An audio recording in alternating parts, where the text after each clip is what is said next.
propósito de fundar la ciudad de San Carlos y San Severino de Matanzas fue una acción tardía, muy posterior a otras villas del interior, centro y oriente de la isla, además de La Habana.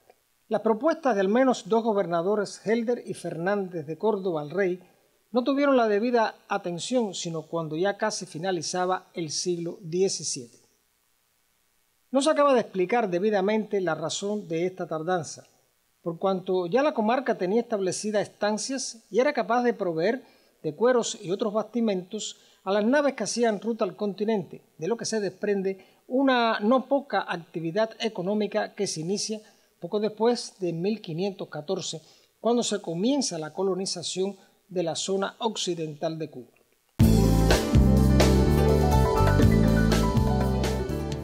Quizás la cercanía con La Habana hiciera innecesaria la fundación de otra ciudad a poco más de 100 kilómetros al este. No obstante, las privilegiadas condiciones del entorno geográfico daban a la localidad, que ya se conocía como Matanzas, una particularidad no repetible para otras regiones del país donde ya se asentaban pobladores y se disfrutaba de la condición de villa. La bahía, espaciosa y abierta, segunda más profunda de Cuba, era un puerto natural al que vertían 4 ríos.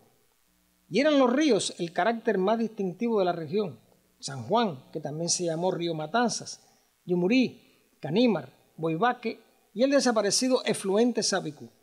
Estos 4 últimos con toponimia indígena eran fuentes de agua, vías para el incipiente comercio y zonas propicias para la agricultura, condiciones que los primeros colonos no dejaron de aprovechar, de manera que para finales del siglo XVI y todo el XVII, ya el establecimiento de una población en el lugar se constituía en el núcleo de una tentativa futura ciudad.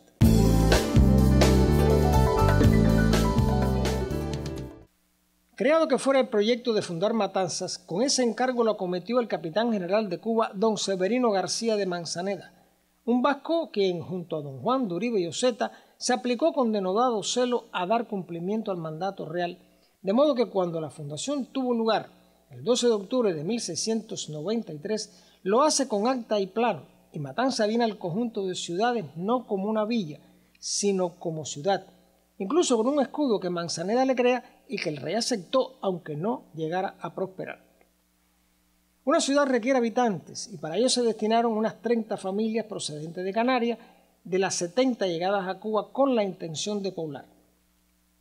El total de canarios era de unas 260 personas, sumadas a las ya existentes en las estancias circunvecinas, a las cuales se le adjudicó por sorteo un solar para que en el término de unos 6 meses levantaran vivienda y pusieran en producción en usufructo gratuito. Si cumplido el plazo no se había realizado gestión productiva alguna, el titular perdía lo otorgado.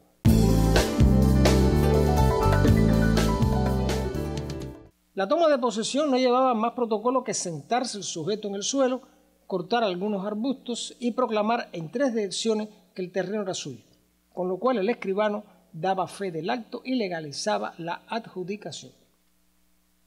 Hubo colonos que, aprovechando las ventajas y bondades del incipiente momento poblacional, se apropiaron de numerosos solares, una suerte de temprano latifundio, que el cabildo se encargó de frenar privando al titular de sus propiedades. La vida, sin embargo, era dura. Para el sostenimiento de una población es preciso que exista un respaldo económico que lo sustente. De lo contrario, los habitantes se ven forzados a la búsqueda de mejores locaciones, so pena de morir en la miseria. La matanza del siglo XVIII distaba aún de tener esa base económica elemental que permitiera tanto el sostenimiento como el incremento poblacional, fenómeno este que se venía produciendo a expensas de Trinitaria, además de otros eventuales peninsulares. Los potreros vieron sus espacios reducidos, en tanto el tabaco comenzaba a ser la más importante de las fuentes económicas del siglo XVIII.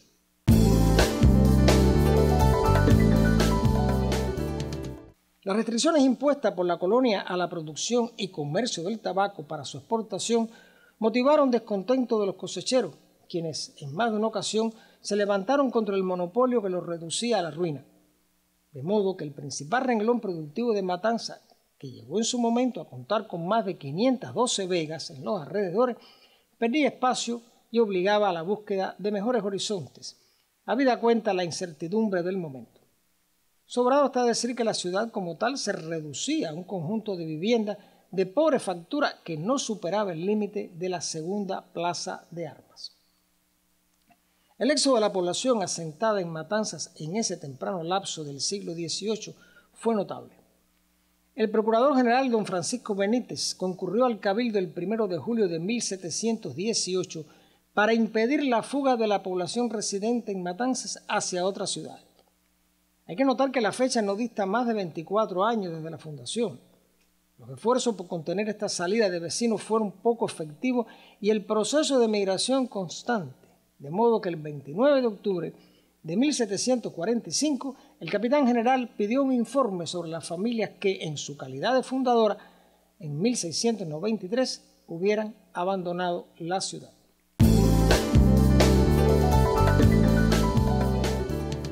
Del informe se dedujo el monto alarmante del despoblamiento. Ocurría un fenómeno contraproducente. Una ciudad fundada como tal, con los privilegios de acta, plano, primera en Cuba como urbe moderna por el adelanto urbanístico con que se creó, estaba a punto de desaparecer cuando ya para la fecha se consideraba su utilidad como parte del anillo defensivo de la capital. El 2 de noviembre de 1759, el capitán general, advertido como era de la desvalorización del tabaco, dictó órdenes para que se impidiera por fuerza que los vecinos abandonasen casas y estancias en la ciudad. No obstante, una cosa era disponerlo y otro que se cumpliera. El conteo de vecinos en 1759 no superaba mucho más de los 500 habitantes, la mayoría concentrados en el área Entre Ríos y a no más de 4 manzanas de este a oeste. Otras localidades como Naranjal ya tenían alguna población fuera del núcleo urbano. Se designó a don Jerónimo Contreras, residente en La Habana, para mediar en el acomodo del tabaco, que ya tenía sus días contados. En tanto se estimulaba la fábrica de casas de mampostería y el deslindamiento de las calles. Todo ello como una medida de insuflar aliento a lo que era ya una manifiesta asfixia.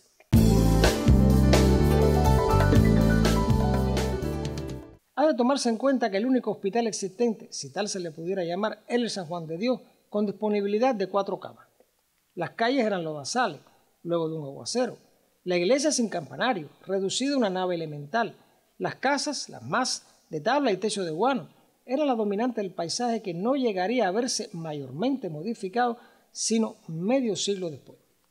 No había tampoco alumbrado ni acueducto. Los informes remitidos al capitán general un año después, el 4 de julio de 1760, sobre la salida de las familias declaran que la población matancera de ese momento tiene una categoría de miserienta.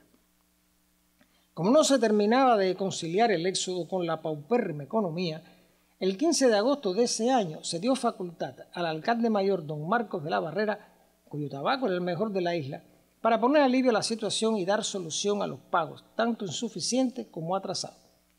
Fue quizás un punto de inflexión.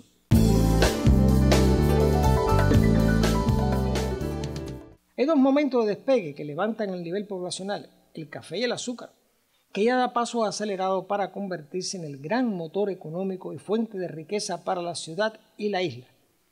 Tanto la caña como el café son 2 actores en este proceso que cambia radicalmente el rostro económico del territorio. En los alrededores del puerto ya se va instalando un importante núcleo de comerciantes que coincide con este periodo de despegue. En 1817 existían en la comarca 75 cafetales, los que ascienden a la cifra de 203 en los siguientes 10 años, para el 9,8% de todos los del país, con exportaciones a Inglaterra y Estados Unidos, y que suma el 50% de todos los embarques desde el puerto de Matanzas. A partir de los finales del siglo XVIII, el crecimiento fue acelerado. Si hacia 1792 se estimaban 6.216 habitantes en Matanzas y su entorno, con una tasa de crecimiento del 3,9%, en 1827 se alcanzan los 45.795. En 1841, 85.040. Y en 1876, 86.000, en coincidencia con la acelerada expansión de la ciudad, ya desbordados los límites, por supuesto, de los ríos. Entre 1792 y 1841, la población de Matanzas creció en 13,7 veces para disminuir después en el lapso siguiente hasta 1877. Las secuelas de la guerra de 1868, si bien no llegan a tener repercusión marcada en la zona occidental, introdujo un cambio en el panorama político de la isla. Los cubanos querían más temprano que tarde la independencia. Es un lapso de estancamiento demográfico que en los finales del siglo marcará un retroceso por la alta mortalidad a causa de la guerra. Hacia 1899 la población total de Matanzas supera escasamente los 66.000 habitantes y la tasa de crecimiento porcentual cae a 9,1%. Esta situación alcanza el siglo XX. El interventor norteamericano encontrará la ciudad y también el país totalmente devastado. Hay que contar con episodios tales como la epidemia de fiebre amarilla y los miles de muertos provocados por la concentración ordenada por Weyler. Matanzas, superado que fuera aquel peligro de desaparecer, estaría iniciando una recuperación paulatina al tiempo que consolidaría su título de Atenas de Cuba.